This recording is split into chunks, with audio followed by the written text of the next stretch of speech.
Good afternoon, ladies and gentlemen, and welcome to the Induction Healthcare Group PLC investor presentation. Throughout this recorded presentation, investors will be in listen-only mode. Questions are encouraged and can be submitted at any time via the Q&A tab that's just situated on the right-hand corner of your screen. Please simply type in your questions and press send. The company may not be in a position to answer every question it receives during the meeting itself. However, the company will review all of the questions submitted today and publish responses where it is appropriate to do so. These will be available via your Investor Meet company dashboard, and we will notify you by email when these are ready for your review. Before we begin, I would like to submit the following poll, and if you could give that your kind attention, I'm sure the company would be most grateful. And I'd now like to hand you over to CEO James Balmain and CFO Guy Mitchell. Good afternoon. Brilliant. Thank you very much. And look, good afternoon to everybody, and thank you so much for taking the time to listen to our presentation. Today, Guy and I are going to be giving a short presentation. It's only 4 or 5 slides, giving you a trading update on financial year 2022, which obviously has just ended for us, or FY23 for short. As I said, it'd be about 4 or 5 slides, and then at the end, we'll stand ready to answer, as many questions as we can. And I would say one of the things we really like about the Investor Meet company platform is the Q&A and the ability to answer your questions directly. So please do, ask us questions, and as I said, we'll do our best to answer them. Final point I'd like to make is that there are obviously some numbers in these presentations. Of course, the company stands behind them, but they are pre-audit, and we will be doing, as you would expect, a full roadshow based on audited numbers towards the end of July this year. So without further ado, Guy and I are going to go off camera now. You probably want to say hello, Guy, actually. Sorry, I missed out giving you an opportunity to say hello. My bad. Hello to everyone out there. Yeah, and I will disappear and give more room for the presentation just now as well. Thank you. So, before I jump into the trading update, I just want to give those viewers today who might be new to the Induction story a really quick primer on our products. And I will, in a couple of slides' time, go through where they fit the market share, revenue, and our expectations moving forwards. So I'm going to begin with our largest product in terms of both market scale and revenue contribution to the business, Induction Attend Anywhere. It is a video consultation platform specifically designed for healthcare, and it has a dominant position within the NHS across the British Isles. It's currently nationally contracted in Scotland, nationally contracted in Wales, nationally contracted in the Republic of Ireland, and I'll go into the detail of NHS England, which we've just renewed very successfully. Now the Attend Anywhere platform is a key piece of technology for the NHS. It's underpinning millions and millions of video consultations in secondary care today. We're seeing, interestingly, increased volume in terms of video usage post the pandemic as overall activity levels return to pre-pandemic levels. So it's a hugely, hugely successful platform. And it's bespoke to healthcare, particularly because it has a dedicated waiting area. And that waiting area is one of the key things that differentiates the Attend Anywhere platform from more globally available business conferencing platforms like Teams or Zoom. And one of the reasons why it's been so successful across the NHS in the United Kingdom. Next in the running order is our patient portal platform, Induction Zesty. The way to think about that is as a digital platform for patients who are referred into hospital. It allows them to manage their outpatient appointments, view and store a local copy of their clinical record, get their correspondence, the letters that hospitals send them instantly digitally, attend anywhere video consultation, and more recently provide data to inform their care team remotely, which is becoming extremely important as the NHS looks to recover from COVID and reduce the very, very large waiting lists. And then on the right-hand side, we have our 2 clinical apps, and these are native apps. They're used by doctors and nurses as opposed to patients. Think of Guidance as Dropbox for doctors. It's a native app that allows doctors to store digital copies of clinical guidance, and that clinical guidance is created and stored locally, one hospital at a time. A good example of that would be the rules around prescribing antibiotics. And that, again, is hugely successful, very widely used, with over 230,000 clinical users across the United Kingdom at the moment. And then finally, our communications app, Induction Switch, I think is the most widely used app by clinical teams in the NHS at the moment. North of 240,000 clinical users, all working in hospitals across the British Isles. And we're still seeing growth, Not so much strong growth in the UK now, as we've, I think, hit the size of that market, but we're beginning to see international growth on that user base too. And finally, underpinning all 4 of our products is our integration engine, Induction Health Stream. And that's a key USP for us as a company, because that connects our products to the underlying systems that hospitals use. And typically we think of those as either the PAS, the patient administration system, or the EHR, the electronic health record. And we're now working with some very large global companies like Cerner, and some equally important but smaller domestic companies like System C.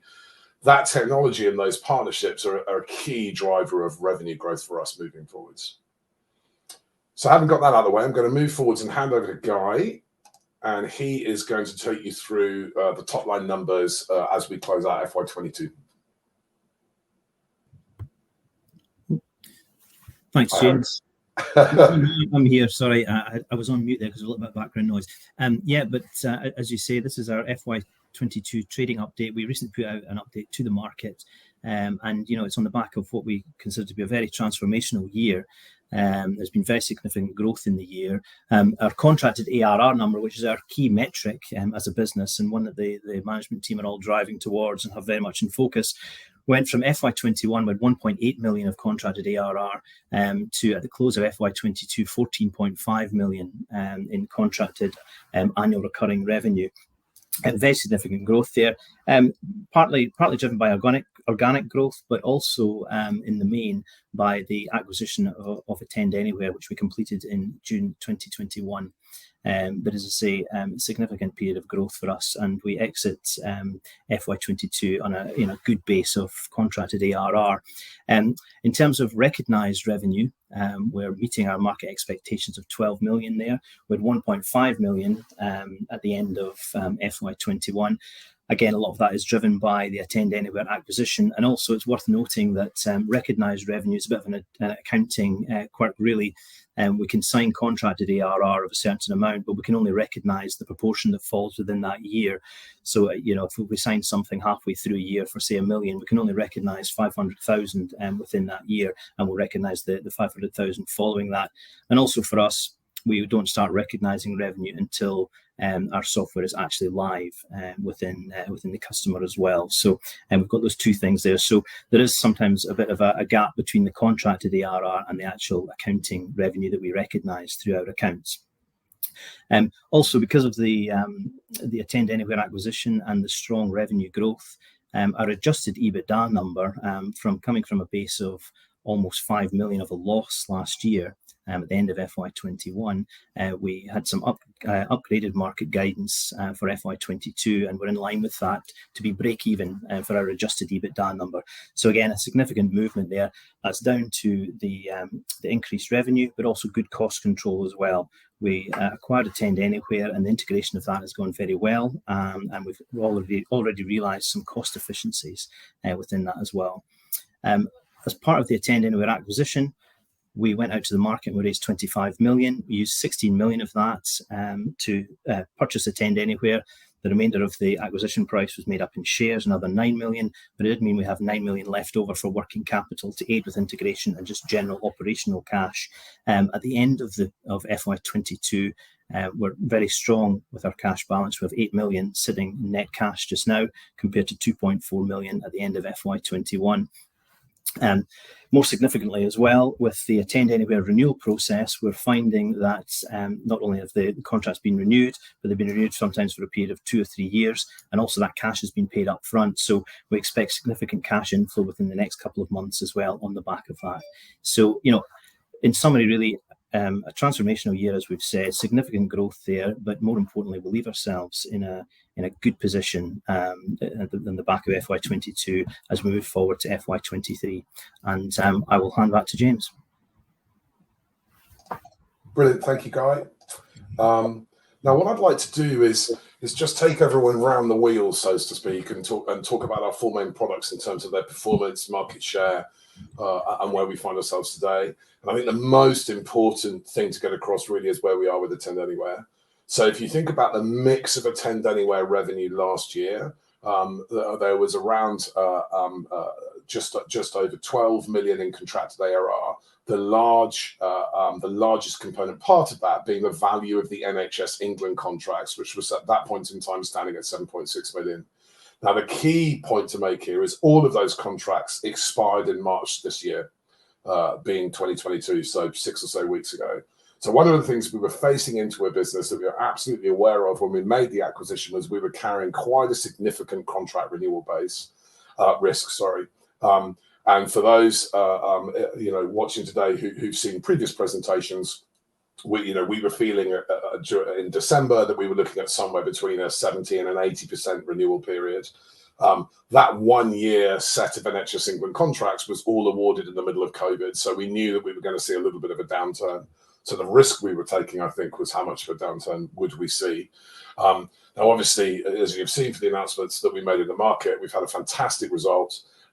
In terms of retaining customers, not the value of the contracts, but outright retention of customers, we've retained 94% of the customers that we had last year, which is a huge result and quite a long way ahead of our expectations in the middle of the year. So we're very happy with that.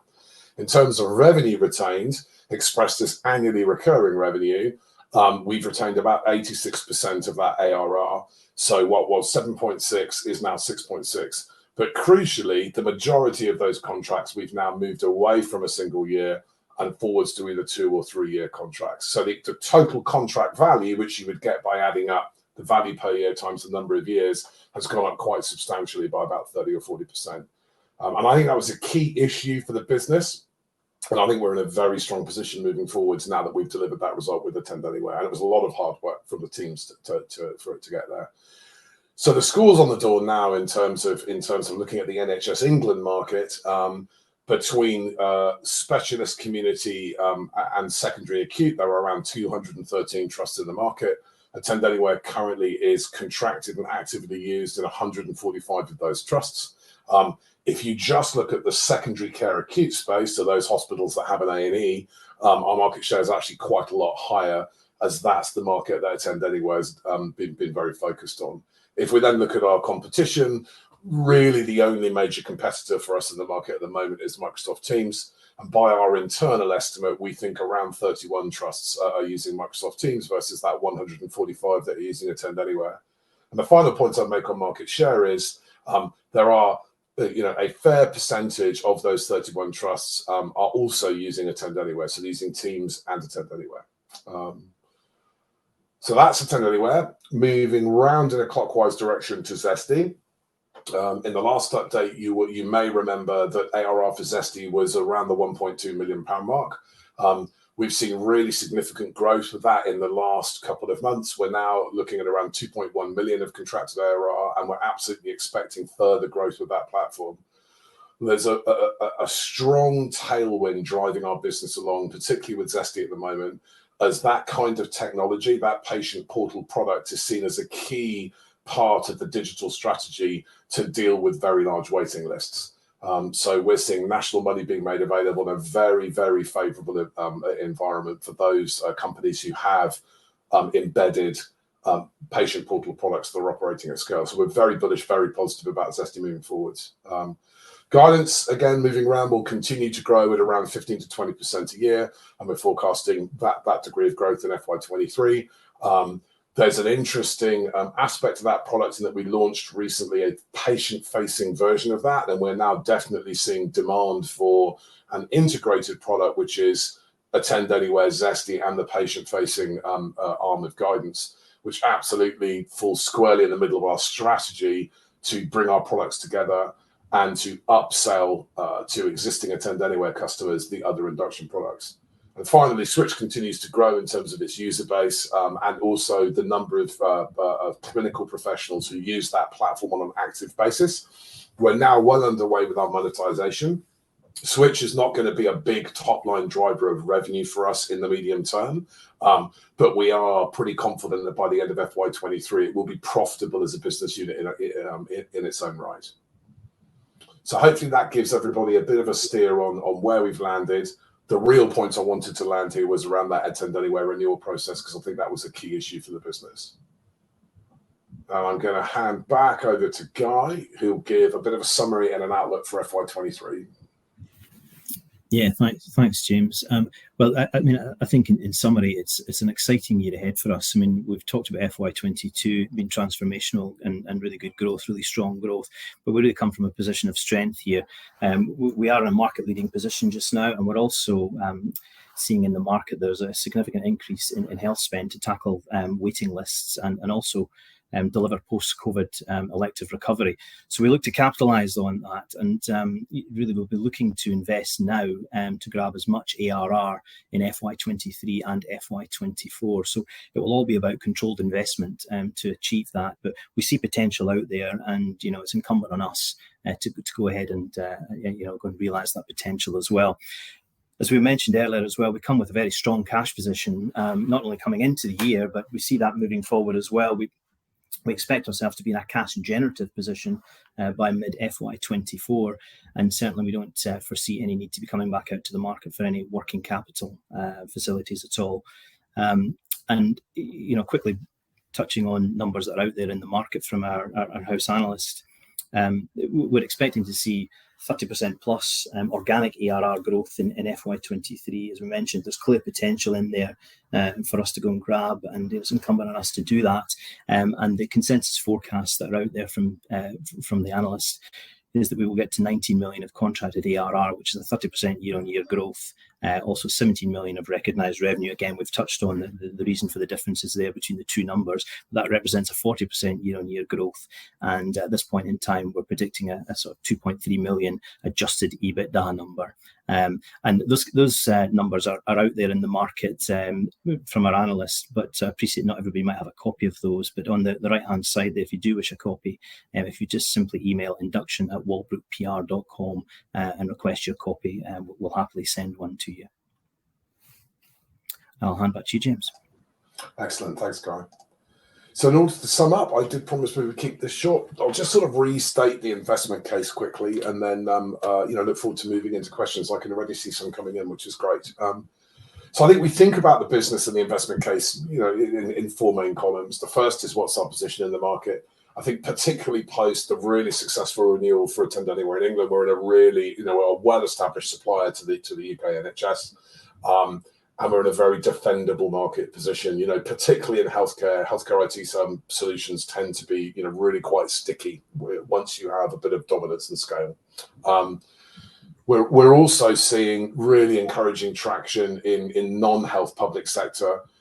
We announced earlier on in the cycle quite a meaningful contract we signed with the Department of Work and Pensions, and we think that's an interesting vector for us to expand. I think it's worth pointing out that we are still very focused on healthcare as a sector globally.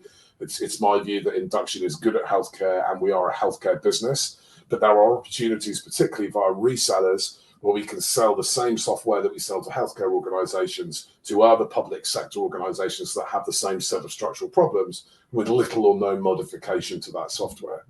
So we think that's a really interesting vector for grabbing quite high margin ARR, and also slightly de-risking our reliance on the NHS in this country. Thinking about our financial fundamentals, I think we're in a really good place, and I think we're in a markedly different place from where we were 12 to 18 months ago. Currently, as we've already said, we have around 14.5 million of contracted ARR as we start FY23, and that's already 75% of the target where we want to end the year. So it's a really good, and I think SaaS companies, should be coming into a cycle with around 60% of that revenue already in the revenue bank. So 75% is, we think, puts us in a very strong position. Thinking about the organic growth that we're forecasting for FY23, nearly all of that is not coming from Attend Anywhere. So we're now beginning to see that revenue mix change, and we're beginning to see our other induction products and that upsell strategy, start to deliver a better, wider revenue mix, so that we're not completely reliant on the Attend Anywhere business for all of our revenue. If we think about where we are in the market at the moment, there are some really strong structural growth drivers within healthcare. In a lot of key markets around the world, not just the UK, there are really, really large elective waiting lists in secondary care for hospitals, absolutely obviously driven by the pandemic. Now, there are a number of things that have to happen to reduce those lists. We need more capacity, we need more healthcare professionals, but there's absolutely a segment of spend that's now being made available, measured now in the billions with the English NHS just focused on technology. And Induction as a business is really, really well positioned with its products to help, aid the health service in that elective recovery piece. And I think that's a really crucial point to consider when you think about the investment case for Induction. Very, very strong, supportive market conditions for us at the moment. And then finally, we absolutely want to be delivering, at least 30% year-on-year organic growth on the assets we have. We want to bring those assets together, but we're equally as bullish and excited about the consolidation opportunity that there is in this market and overseas. We're very, very actively focused on building pipeline. It's absolutely our expectation that we will make one or possibly two fairly significant acquisitions in the next 12 to 18 months. And we see that mix of organic and inorganic growth, as the foundation of the Induction story. So I think we are done and very happy now to move into Q&A. That's great. James, Guy, thank you very much indeed for your presentation this afternoon. If I may just bring back up your cameras. Ladies and gentlemen, please do continue to submit your questions just by using the Q&A tab that's situated on the right-hand corner of your screen. But just while Guy and James take a few moments to review those questions submitted already, I would like to remind you that a recording of this presentation, along with a copy of the slides and the published Q&A, can be accessed via your investor dashboard. James, Guy, as you can see, we've received a number of questions throughout today's presentation, and may I thank all investors for submitting their questions. Guy, if I could just hand back to you to run through that Q&A tab, and where appropriate to do so, if you could read out the questions and give your response, and then I'll pick up from you at the end. Thank you. Yeah, I will do. So first question we have here is, given the success of historic acquisitions and your visibility of revenue, what's your view on further acquisitions? We absolutely want to make further acquisitions. I mean, we see M&A as probably the most interesting vector to expand internationally. We're very focused at the moment on making another sizable acquisition that takes us into another key territory and gives us, that scale that we want on day one. So M&A is a very important part of our business strategy moving forwards. Okay. What do we have next? Question: Are you looking to launch any new products into the market in the near term? In terms of greenfield new products that we build ourselves, probably not. We have a product based around forms that currently we call Form Builder, that sits in the Zesty product range that we launched 2 to 3 months ago, and we're getting traction with that now. I think what we are absolutely looking to do is to bring our products together, and we may well begin to think about branding the Induction suite with its own brand identity. And as we see the market, particularly in England, move towards integrated care systems, it's advantageous for us to be able to sell a range of solutions that are all integrated into underlying systems, as opposed to selling solutions one at a time. And that's also supported by our strategy to upsell to the very wide existing contracting base that we already have with Attend Anywhere. So hopefully that answers Abby's question. Okay. Next question is, what percentage of the market has Zesty captured? And following that, what is the typical length of time it takes to convert? That's a good question. So at the moment, Zesty has a little over 10% market share. On our internal numbers, we're probably leading. There are 4 main patient portal suppliers in the English market, of which Zesty is one. We are leading the number 2 player by a small margin, a couple of hospitals at the moment on our maths. It's worth pointing out that that something like 65 to 70% of hospitals in England at the moment don't have a patient portal at all. So there's quite a lot of kind of greenfield expansion space. Now, what's happening in the market, particularly with patient-facing services, is national funding is now being made available. And it's NHS England's desire that every acute hospital has a patient portal by the end of this year. Now, whether or not that's quite a lofty ambition, whether or not it will happen within that time scale, I think we have to take that with a little bit of a pinch of salt. But I think certainly if we look at a 24-month cycle, it's a very, very positive environment where the centre is making money available, and the individual hospitals and the integrated care systems regionally are now really beginning to look at kind of digital patient as a sector. So we're very bullish about market growth. And the second part of your question was how long does it take to convert? It's really variable. For a big, large London hospital, we did close one deal in about 12 weeks. So that's quite fast. We've been working with another group of large London hospitals, and we expect that life cycle to be 3 to 4 months. The environment, though, and the central money is definitely accelerating the time to contract. And we also have very strong structural partnerships with both Cerner and System C, where they're selling for us and we're contracting underneath their existing EHR contracts, so we don't have to go through a separate procurement. And again, we've now got first-hand evidence that speeds things up too. We made an announcement, I think, a couple of months ago about a large contract we won for our Zesty platform in Southwest London. That was largely enabled by contracting under Cerner's existing contract. Okay. Another question. Good to see the director share purchases. Why do you feel the market doesn't reflect your significant progress? I think that's a very good question.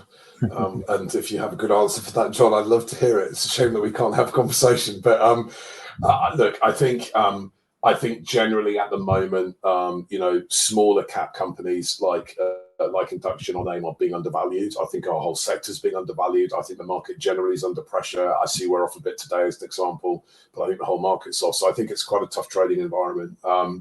I don't think that at the moment AIM is a particularly bullish or massively positive place for companies like us. I think our view of this, though, is that on a fundamentals basis, I think we're doing quite well. I think we're undervalued. For me, on just straight valuation against a basket of our European peers, I'm not even going to think about people in the US who have a much higher valuation than us, although it is coming down at the moment. Target price for us would be somewhere between 75 and 80p. So I think it is good value. I think we are undervalued. I think our strategy has to be that we absolutely focus on the organic growth of our current assets, but we also look to grow in leaps and bounds by doing good M&A like we did with Attend Anywhere, because I believe if we can get the market capitalization of Induction to that 120 million pound mark, I think we can do that via M&A. Then I think we do stand quite a good chance of being re-rated, of having a wider and being attractive to a wider base of investors. So I think that's a core part of our share price management strategy is to really think about how can we grow in leaps and bounds as opposed to just growing slow and steady organically. And I think probably the last question here, and it probably follows on from the Zesty points you've just made, James. But how are your platforms without AA performing? How are our platforms without AA performing? Are we talking about financial performance? Difficult one. I mean, I think it's highlighted in the slides, I suppose. So there's a couple of ways, Jesper. There's a couple of ways to answer that question. In terms of just outright performance of the software, all of our software is performing very well. Under quite high pressure. In quite a high pressure environment at the moment, actually, we have very few outages, etc. If any, in fact. So it's good, strong, reliable stuff. We've made some quite significant infrastructure investments with Attend Anywhere when we bought the company to really, really drive reliability into that platform, which I think is bearing some fruit now. So that's one way to answer that question. In terms of another way to think about financial performance, we're very happy about the performance of Zesty, particularly in the last 3 to 4 months up to today. We see a very strong vector for growth between now and the end of FY23 with Zesty, given all the reasons I just discussed. And obviously that we're delighted with Attend Anywhere's performance. We feel we've done very well on that. James, I'd said that was the last question, but there is one other one, and I'm a bit of a leaning towards it because it's from somebody also called Guy. So I might just put that in. You mentioned 31 trusts using Teams. Use of more generalist software like this seems a key competitive issue. How are you differentiating the AA product, and what are the key features, arguments you use to persuade trusts they need a specialist application? Yeah, no, it's a good question. I mean, I think interestingly, I mean, we've invested quite rapidly in a customer success team. So that team, you know, is now I think 4 or 5 people strong, and they're working with the regions and the individual trusts, you know, educating and getting more and more clinical teams to use Attend Anywhere. Which is about a usage and an engagement thing, because of course that trust already has a license for the software, so there's no particular revenue upside to that activity. It's more about revenue protection than organic growth. The 2 key differentiating points between AA and business conferencing platforms like Team and Zooms, the first is this idea of a waiting area. And the simple way to explain what I mean is that your typical outpatient clinic and really any clinical specialty in hospital will see somewhere between 50 to 60, 70 patients in a sitting. And that's normally 4 to 5 to 6 consultants and registrars that will handle that patient workflow. Now, if you use a business conferencing platform like Teams or Zoom, each of those 70 odd patients has to be given their own URL.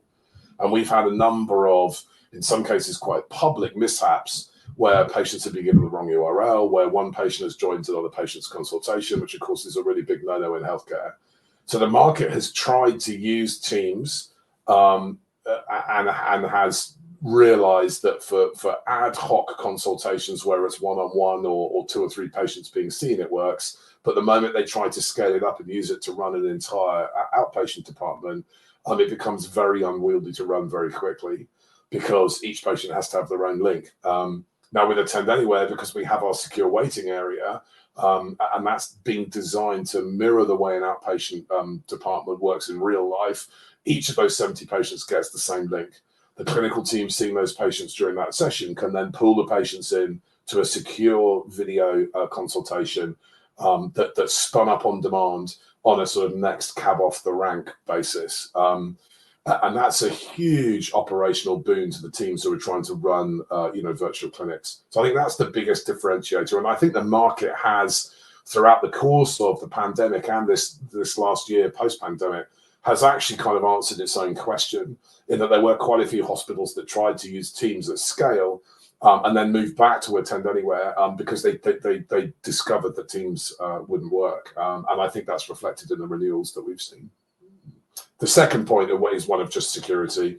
Because Attend Anywhere is peer-to-peer, the video stream doesn't go via a third-party server. It's much more secure. And I think that's obviously important in healthcare. James, that's great. If I may just jump back in there and thank you and Guy for addressing all of those questions that came through from investors this afternoon. And of course, if there are any further questions submitted today, we'll make these available to you immediately after the presentation has ended. And ladies and gentlemen, we'll publish all those responses where it's appropriate to do so on the Investor Meet Company platform. James, perhaps for redirecting investors to provide you with their feedback, which I know is particularly important to yourselves and the company, if I could just ask you for a few closing comments to wrap up with, that would be great. Thank you. Yeah, no problem. So I think as a management team, we're delighted with our performance to date. We're very excited about FY23. We think we're going to get some strong organic growth. We're working very hard to identify another strong accretive acquisition, ideally one that takes us into another major international market. So I think it's an extremely exciting time for Induction. And I think I can't oversell the idea of the structural drivers we're seeing in the market at the moment. If you think about what Induction does, how our products, either individually or combined, bring care teams and patients together, it couldn't be more relevant in a world where our waiting lists all around the world, but certainly across the NHS, are the largest they've ever been. So I think I think we're very, very excited about the future, and we hope that some of that excitement's come across in the presentation today. And thank you again for the questions and for everybody taking the time to come and listen to us. James, Guy, that's great. And thank you very much indeed for taking the time to update investors this afternoon. Could I please ask investors not to close this session, as you'll now be automatically redirected for the opportunity to provide your feedback in order that the management team can better understand your views and expectations. This will only take a few moments to complete, but I'm sure will be greatly valued by the company. On behalf of the management team of Induction Healthcare Group PLC, we'd like to thank you for attending today's presentation. That now concludes today's session, so good afternoon to you all.